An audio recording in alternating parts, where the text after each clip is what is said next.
കൊല്ലങ്കോട്ടേക്കുള്ള യാത്രാമധ്യേ പൊരിവെയിലത്തൊരുമ്മ കരിക്ക് വിൽക്കാനിരിക്കുന്ന കണ്ടു. വണ്ടി നിർത്തി ഒരു കരിക്ക് വെട്ടിത്തരാവോ എന്ന് ചോദിച്ചു. ഉമ്മ കരിക്ക് വിൽപ്പന തുടങ്ങിയിട്ട് ഒരാഴ്ച ആയിട്ടേ ഉള്ളൂ.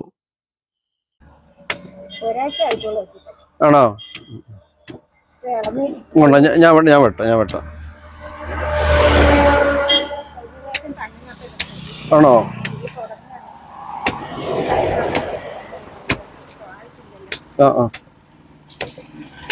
അപ്പൂസിന് കരിക്ക് വേണോടാ?